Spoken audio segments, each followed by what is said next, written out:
best stretches or the top 5 best strength moves. And they're always the best. They're always the top. And I see lists anywhere from like 3 to 10. So these are the exercises that they're going to put together, and these are the best ones. And you know, when I look at these things, they seem really overwhelming. Like, wow, that's a lot. That's a lot of things that I need to do. And then there's like, these are the 3 best, but then these are the 5 best, but this is the top 10 best. So I can see how it can get really overwhelming. There's so many exercises out there. How much do we really need? What are really the best ones? And why am I qualified to say anything about it? Well, first of all, if you haven't already been listening, and those of you that have been, thank you so much. It's been fun to get the feedback and comments. Really appreciate it. But I've been a coach for over 30 years, and I've worked out daily since I was about 14 years old. I joined a gym when I was in high school, and then I started working for the gym, and I've been a trainer ever since. Started out with group fitness and personal training, and then got into outside training with running, triathlon. And I really, I still do strength coaching, and I still do mainly running coaching. And now it's been, like I said, over 30 years, and I've seen all of these trends. Like, it used to be the fitness magazines, and they'd have the 6 best moves for a brand new you. And then the next month, 6 best moves for a brand new you. So I've seen this over and over. And you know, the thing is like, because I generally tend to work with injured runners, so I know that most of the people I meet with have been looking at headlines that say things like the 5 best stretches, the top 3 best strength exercises. Because for most runners, when they're injured, the top thought is stretching for recovery. And then also now there's all these gadgets, right? Not only are there exercises that you can do, the top best gadgets are here. So should you do ice? Should you do the massage gun? Should you use tape? Should you wrap it? Like, there's just so many things out there. And what's interesting, for me anyway, is that a lot of those things are great, right? So I'm here to tell you that what you'll actually use and do is probably going to be the best thing for you. But the reality is, for running, the best 3 things you can do, if we're just going to go with 3, if we're just going to keep it simple, and just the top 3 things you can do are absolutely, number 1 is to just work on your running efficiency. And I'm going to say that in a good way. And what do I mean by that? I mean, when you're running, right, and because of course I teach form, so I'm going to talk about form. If the first thing I do for my run is kind of make sure that I'm as efficient as I can be for my running, that's going to make a huge difference in injury prevention. Well, how do I do that? Well, what I've been talking to you guys about, you know, over this series the last few weeks has been just about that you've got to put yourself in a position to be ready to run. What's the best position for running? Well, the best position for running is called the running position or running pose, also known as the figure 4. And it's a balanced position. And being in balance is a huge part of running, because I'm on one leg in my run, and you are too. Running is really being on one leg and then being on the other leg. So it's called a change of support. First I'm on one foot, then I'm on the other foot. So I want to make sure, first of all, that I know what the running position is, and I'm able to really hold it well. So this is really fun, because in order to hold the running position well, like I said, you're standing on one foot. So what do you need to be able to stand on that one foot? Well, you need strength and you need balance, right? I mean, so these things will actually happen while you're practicing being in the right running position, right? So it's important, because you do need strength and you do need mobility and you do need all these things. Very important. But first of all, make sure that you are comfortable with what is the running position. And because first and foremost is, am I efficient in my movement, right? So first I'm gonna work on, and it's like I said, it's the figure 4 or pose of running. Now, before I stand on one leg, stand on 2 legs. And this is something that when I take people through the practice progression, I start everybody on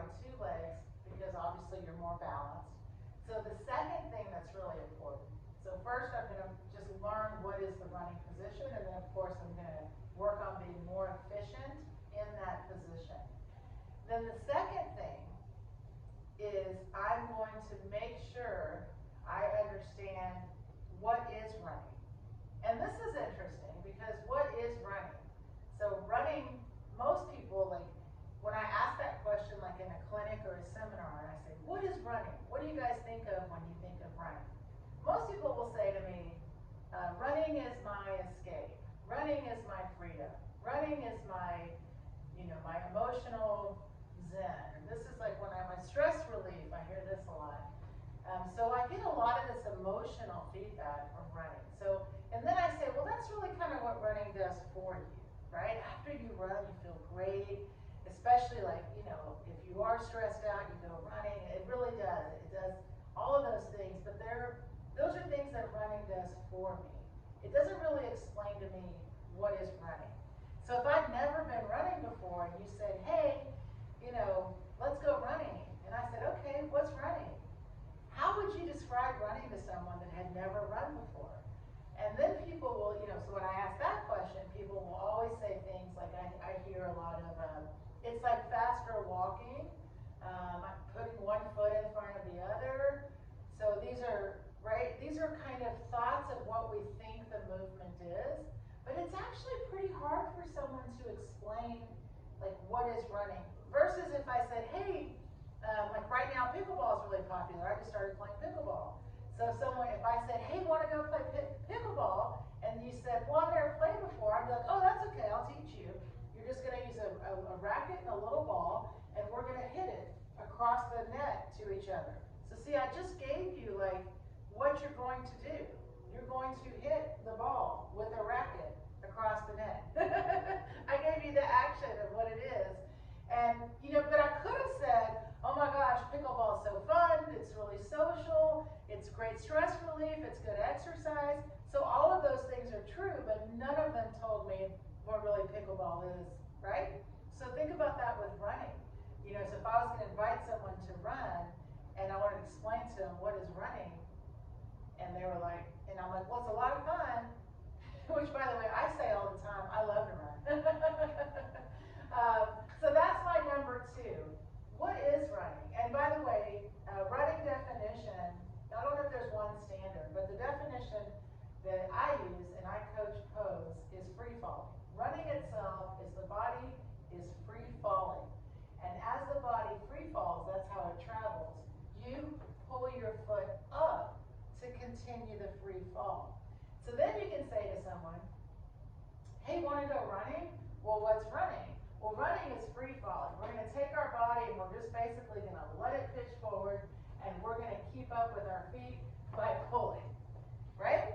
And if we want to run faster, we're going to learn how to fall more, and then we've got to pull quicker.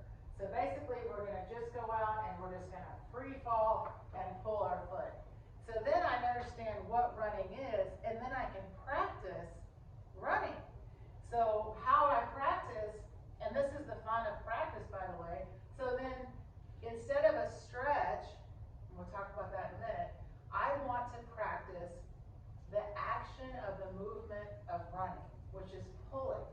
So I want to be better at both pulling, right, being able to do the action and do it quickly, so I can be on and off my foot quickly for less impact. So that middle section, that number 2, is not only do I want to understand what is running, I want to be able to practice running. So we teach how to practice pulling, of course, and then doing really simple things like hopping for elasticity. And so inside of number 2, there's going to be skill practice is basically what you're doing. So it's drills for elasticity. And this is where you see all those exercises like hops and jumps and skips and all the fun you can have with those exercises. But ultimately, like, why am I doing these exercises? Why are they so important? Oh, it's to help me be able to hold my body up so I can let it fall forward and pull my feet. See, then it has a different intention. So that's my number 2. So number 1, let's go back in time, is learning that there is a running position, right? Number 2 is what is running and how do I run, right? And that, of course, we just said, is by pulling the foot up, letting the body free fall, so you practice falling And then the third one, I'm going to say, what the third part is that self-care, strength mix. And what do I mean by that? Well, so when I put you, or when you put yourself in the position of running, number one, so you're going to find things out about yourself, like maybe it's hard to balance. Maybe you struggle with balance. So then what will we do in the beginning is say, well, hold on to something, right? I want to make sure that you can work on your balance, right? So then you know, I need to work on my balance. Okay, on the other end, maybe it's really hard for me to just hold my body weight on my foot. So I know then I need to also do more what? More foot strength. See, and this goes in number 3. In all of that, we do need to do mobility. We do need to do strength, right? I need foundational strength. That's strength for my feet, because when I'm running, where is my weight? It's on my feet. My feet are supporting me my whole run, right? I need strength, of course. I really need strength in my whole body, but you need hip strength. Why do I need hip strength? I need let's say hip and core, because core strength is popular. Hip and core strength to hold my trunk up and to just stay connected, right? I need to make sure that when my foot touches down, I'm able to hold, right, that figure 4 position and to hold my upper body up. So if I'm standing in my running position, and say I'm here for about 5 seconds and I start to get fatigued. Now there's not like a time limit, but I would say you should be able to hold it for at least 10 to 15 seconds. But say after about 5 seconds you can feel that fatigue, then you know I probably need to do some hip strength exercises. So you see how it all goes together. Same thing then, number 2, what is running? Running is free falling, and then what? Pulling the foot. So first I have to learn the action of pulling.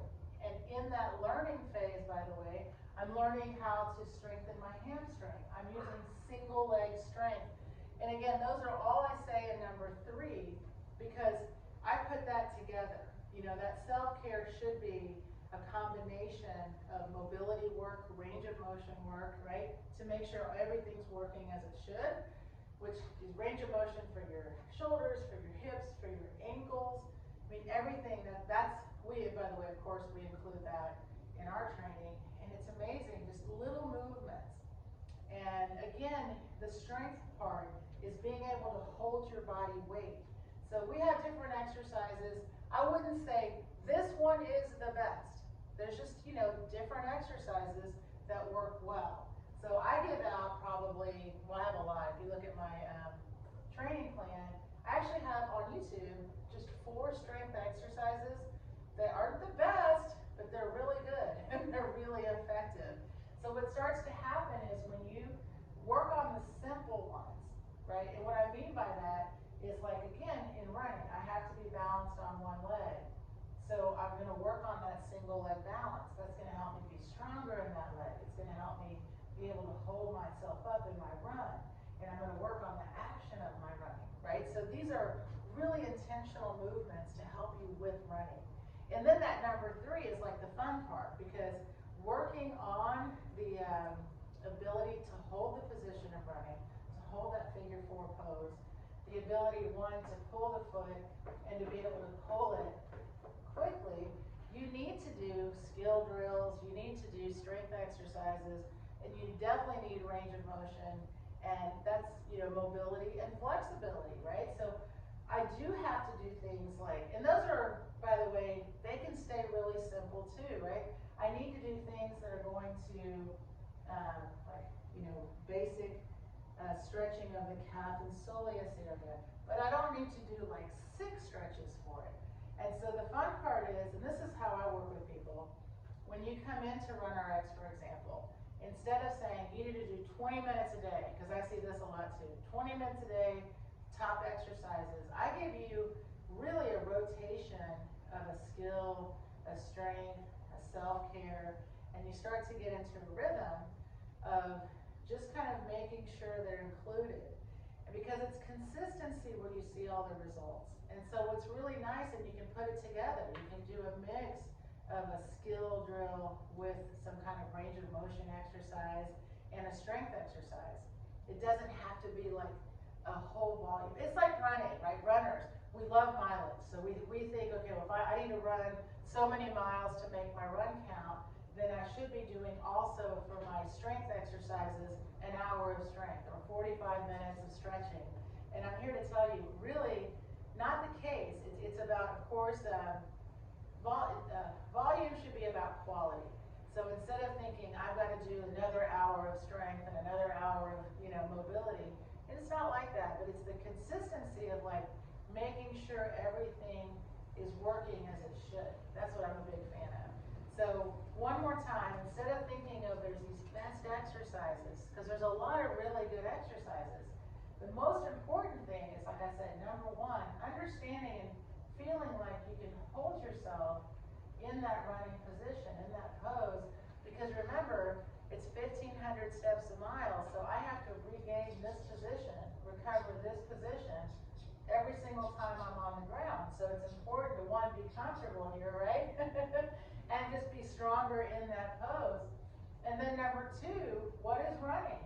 So in order to get better at running, I should know like the skill of running, which is, of course, the action is the pull, and then to initiate travel, it's all about that lift up and letting that body fall forward.